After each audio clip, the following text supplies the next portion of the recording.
లోక్సభ సమావేశాలు ప్రారంభమయ్యాయి. ఇప్పుడు లైవ్ చూద్దాం. महासचिव, आप सब वरिष्ठ सदस्य हैं, अभी शपथ होने दें. Mister Balu ji, you the senior leader, please sit down, please शपथ. Oath, oath, new member oath, please new member oath, please new member oath. Union Territory of Dadra and Nagar Haveli and Daman and Diu, Srimati Delkar Kalaben Mohan Bhai.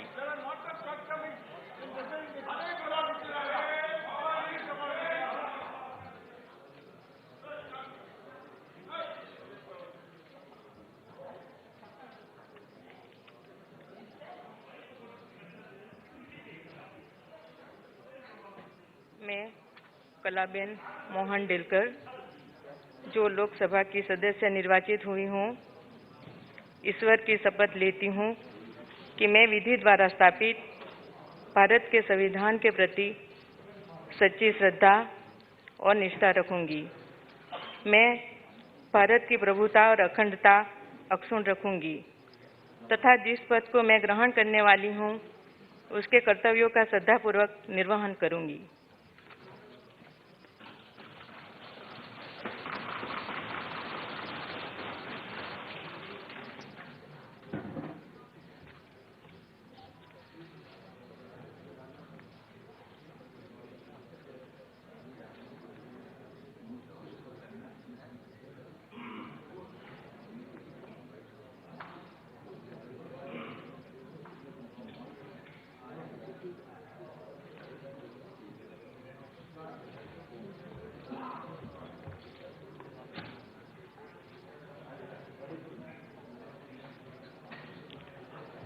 Question number 21, Shri Pushpendra Singh Chandel.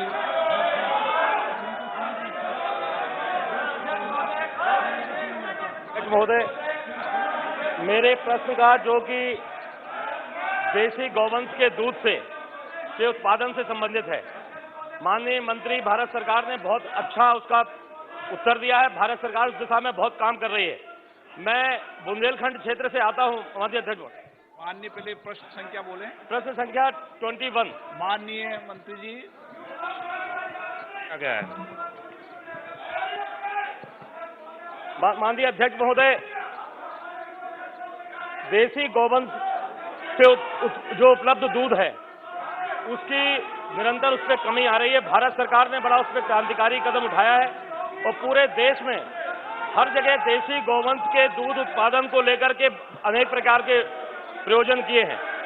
बहुत माननीय मंत्री जी ने बहुत अच्छा उत्तर दिया है. बड़ी अनेकों योजनाएं चल रही हैं. मेरे बुंदेलखंड क्षेत्र में भी हर जगह गौशालाएं खोली गई हैं और A2 मिल्क जिसकी पूरी दुनिया में, पूरे देश में बहुत नितांत आवश्यकता महसूस की गई है, विशेष रूप से कोविड के दौरान जब भारत सरकार ने बहुत अच्छा काम किया.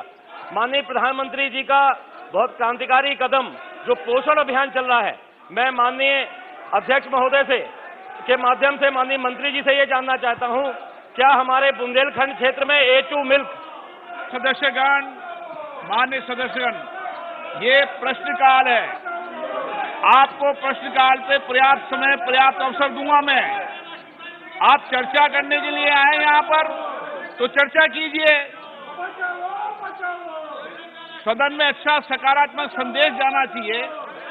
प्रश्नकाल पर आप हंगामा करते हैं, उचित नहीं है. नो, गलत है आपका. आप प्रश्नकाल पर चर्चा करिए, प्रश्न पूछिए. इतने महत्वपूर्ण सवाल है.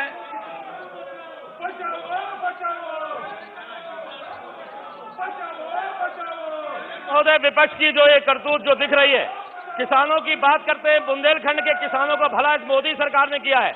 हमारे यहाँ पानी की जो कमी थी उसको लेकर के जितने भी वहां पर जो व्यवस्थाएं की हैं, आज के पहले कभी, आजादी के बाद कभी नहीं हुई. अभी वर्तमान में माननीय प्रधानमंत्री जी कहते 60,000 हेक्टेयर जमीन हमारे क्षेत्र में सिंचित हुई और उन्हीं से जुड़ा हुआ प्रश्न है. गौवंश को चारा नहीं मिलता था, पीने को पानी नहीं मिलता था. भारत सरकार को ट्रेन से पानी भेजने की सोचती थी पहले जमाने में, पहले भाजपा सरकार के पहले. माननीय महोदय, मैं आपसे निवेदन करना, आपके माध्यम से मंत्री जी से निवेदन करना चाहता हूं कि जो देशी गौवंश का जो A2 मिल्क है, क्या हमारे बुंदेलखंड क्षेत्र में भारत सरकार जो प्रधानमंत्री जी का जो महत्वाकांक्षी जो योजना है पोषण अभियान, कि हर व्यक्ति को पोषण मिल सके, हर बच्चे को मिल सके। क्या A2 मिल्क देसी गौवंश का राशन के माध्यम से निःशुल्क उपलब्ध कराने की योजना है?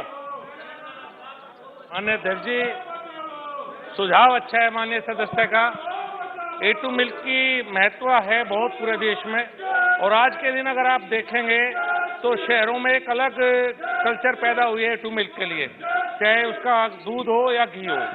कुछ प्रदेश सरकारों ने प्रयास भी किया है, गुजरात में प्रयास हुआ है कि दूध भी राष्ट्रीय पोषण में दिया जाए, लेकिन ये कार्य उत्तर प्रदेश सरकार का है। अभी उत्तर प्रदेश और बिहार के लिए कोऑपरेटिव बनाने के लिए एक स्कीम, जायका स्कीम केंद्र सरकार के द्वारा शुरू की गई है। अगर बुंदेलखंड के A2 मिल्क के लिए अलग से कोई प्रदेश सरकार से प्रस्ताव आता है नई कोऑपरेटिव बनाने का या मिल्क प्रोड्यूसर कंपनी बनाने का, तो केंद्र सरकार जायका के माध्यम से उसमें मदद कर सकती है। माननीय अध्यक्ष महोदय, माननीय मंत्री जी ने जो बताया कि उत्तर प्रदेश सरकार प्रयास कर सकती है, उत्तर प्रदेश में जब से भारतीय जनता पार्टी की सरकार आई है, उत्तर प्रदेश में योगी जी के नेतृत्व वाली सरकार में हमारे क्षेत्र में हर प्रति गौपालक को 900 रुपए प्रति माह के हिसाब से दिया जा रहा है। देशी गौवंश का बहुत अच्छे से संरक्षण हुआ है। हमारे यहाँ जो अन्ना की समस्या थी, जिसको लेकर के कि मैं पिछली बार प्राइवेट मेंबर बिल भी लेकर के आया था, आपने बड़ी सकारात्मक बहस कराई थी अध्यक्ष महोदय। मैं उसी विषय में बात करना चाहता हूँ। हमारा बुंदेलखंड क्षेत्र बहुत फैला हुआ क्षेत्र है, एक गांव से दूसरे गांव की दूरी बहुत ज्यादा है। मैं आपके माध्यम से माननीय मंत्री जी से जानना चाहता हूं कि जो देशी गौवंश को जब कोई बीमारी होती है, उसको चिकित्सालय ले जाने में बड़ी असुविधा होती है।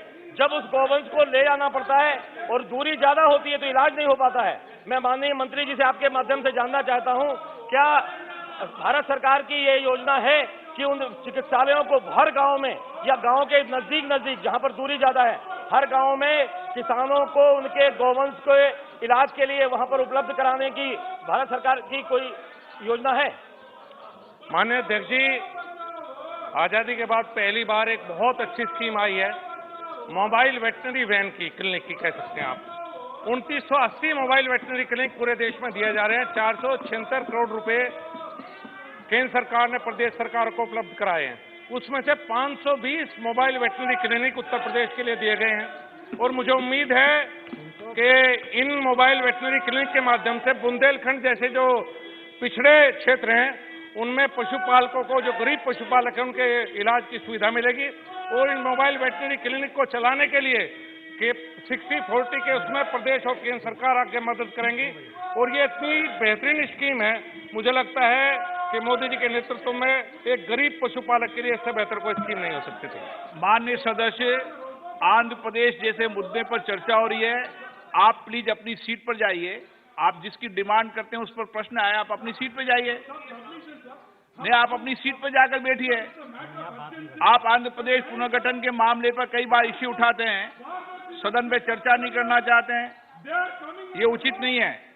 मैंने सभी माननीय सदस्यों को कहा है कि प्रश्नकाल के अंदर, ये प्रश्नकाल माननीय सदस्यों का है, उनको पर्याप्त समय, पर्याप्त अवसर मिलता है चर्चा संवाद करने का। माननीय सदस्य अगर प्रश्नकाल के अंदर हंगामा करेंगे तो कैसा सकारात्मक माहौल जाएगा, ये उचित नहीं है। अच्छे वातावरण को बनाए। आपकी मैंने किसी बात को नहीं माना है तो आप बेल में आइए, उसके पहले बेल में आना कहाँ तर्क है? ये तर्क उचित नहीं है। सदन की कार्रवाई आज दिनांक 2 बजे तक के लिए स्थगित की जाती है।